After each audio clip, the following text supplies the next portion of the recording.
अव्यक्त मुरली है 26 जनवरी 1971 की। मुरली की हेडिंग है जिम्मेवारी उठाने से फायदे। जिम्मेवारी उठाने से फायदे हेडिंग है। मुरली है, तुम बच्चे हो विश्व को परिवर्तन करने वाले, विश्व के आधार मूर्त उद्धार करने वाले भी हो और साथ साथ विश्व के आगे उदाहरण बनने वाले भी हो। जो आधार मूर्त होते हैं उनके ऊपर ही सारी जिम्मेवारी रहती है। अभी आपके एक एक कदम के पीछे अनेकों के कदम उठाने की जिम्मेवारी है। पहले साकार रूप फॉलो फादर के रूप में सामने था, अभी आप लोग निमित्त मूर्तियां हो। तो ऐसे समझो कि जैसे जिस रूप से जहां हम कदम उठाएंगे वैसे सर्व आत्माएं हमारे पीछे फॉलो करेंगे। यह जिम्मेवारी है। सर्व के उद्धार मूर्त बनने कारण सर्व आत्माओं की जो आशीर्वाद मिलती है तो फिर हल्कापन भी आ जाता है, मदद भी मिलती है, जिस कारण जिम्मेवारी हल्की हो जाती है। बड़ा कार्य होते हुए भी ऐसे अनुभव करेंगे जैसे कोई करा रहा है। यह जिम्मेवारी और ही थकावट मिटाने वाली है। फ्री रहना मन को भाता ही नहीं है। जिम्मेवारी अवस्था को बनाने में बहुत मदद करती है। बाप दादा जब महारथी बच्चों को देखते हैं तो सभी के वर्तमान स्वरूप और इसी जन्म के अंतिम स्वरूप और दूसरे जन्म के भविष्य स्वरूप तीनों ही सामने आते हैं।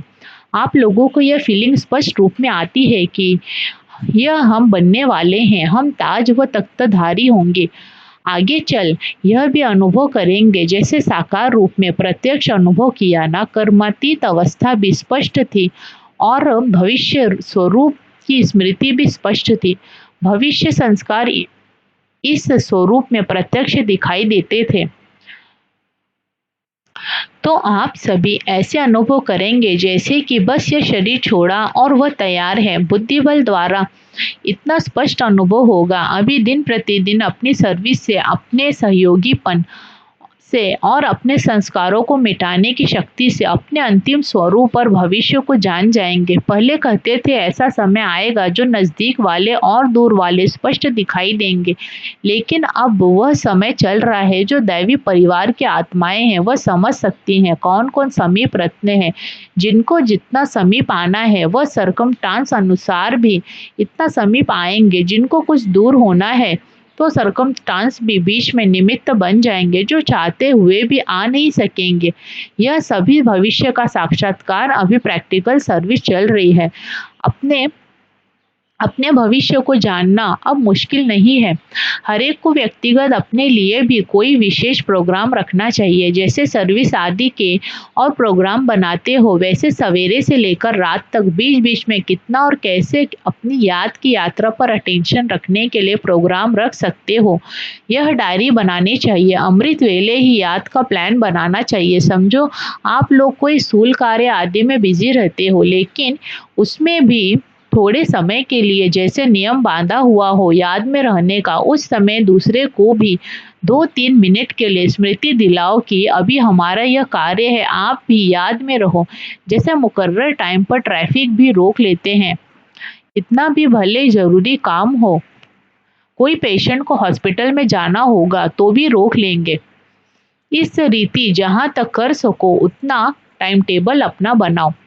तो और भी देखेंगे इन्हों का यह टाइम याद का मुकर्रर है तो और भी आपको फॉलो करेंगे। कोई कार्य हो उनको आगे पीछे करके भी 2-4 मिनट का टाइम याद में रहने लिए जरूर निकालो, तो उससे वायुमंडल में भी सारा प्रभाव रहेगा। सभी एक दो को फॉलो करेंगे, बुद्धि को रेस्ट भी मिलेगी और शक्ति भी भरेगी और वायुमंडल के सहयोग मिलेगा।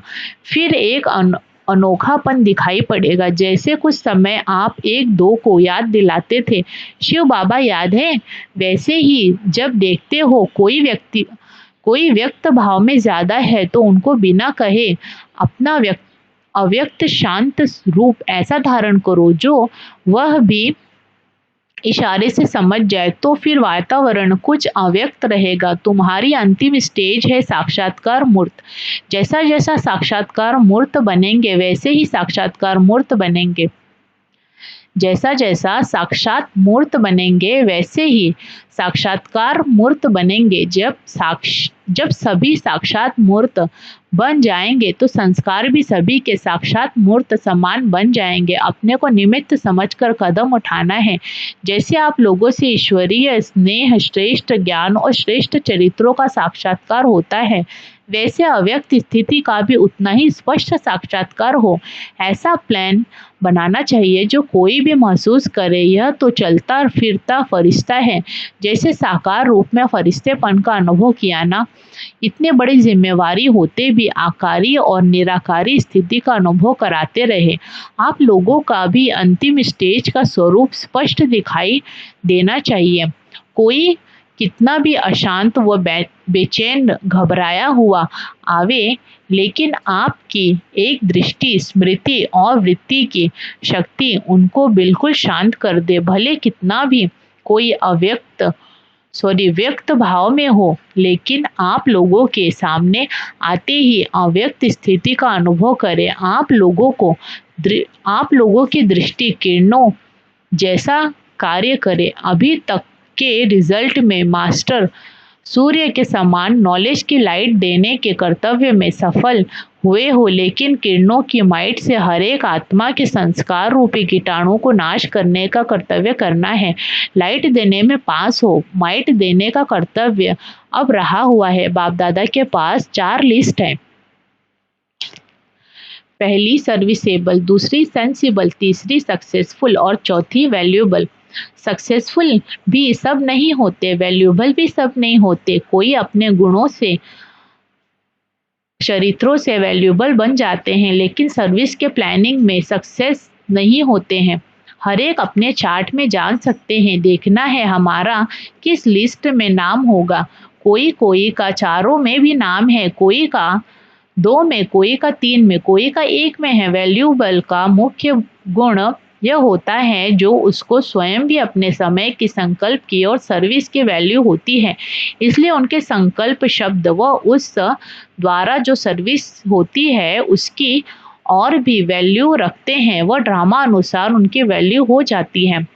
सभी उनको वैल्यूएबल की दृष्टि से देखते हैं। सर्विसेबल फर्स्ट है या सेंसिबल फर्स्ट है, दोनों की अपनी अपनी विशेषता है। सेंसिबल की प्लानिंग बुद्धि ज़्यादा होगी, लेकिन प्रैक्टिकल में लाने की विशेषता कम होती है। और सर्विसेबल जो होता है वो प्लानिंग कम करता, लेकिन प्रैक्टिकल में आने का उसमें विशेष गुण होता है। कोई में सेंस भी होता है और सेंसिबल का गुण भी होता है। इस स्थापना के कर्तव्य में दोनों ही आवश्यक है। उनका संकल्प प्लान जो चलता है उससे भविष्य बनता है, उनका कर्म से बनता है।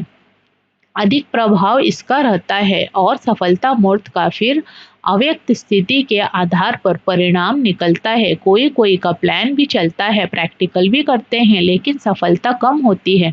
सर्विसेबल हो सकते हैं, लेकिन सफलता मूर्त सभी नहीं हो सकते। कोई को ड्रामा अनुसार जैसे सफलता का वरदान प्राप्त हुआ होता है, उन्हों को मेहनत कम करनी पड़ती है, सहज ही सफलता मिल जाती है। यह ड्रामा में हर एक अपना पार्ट है। अच्छा, टीचर तो है ही टीचर्स को सदैव यह स्मृति में रहना चाहिए कि टीचर बनने से पहले स्टूडेंट हूँ। स्टूडेंट स्मृति से स्टडी याद रहेगी।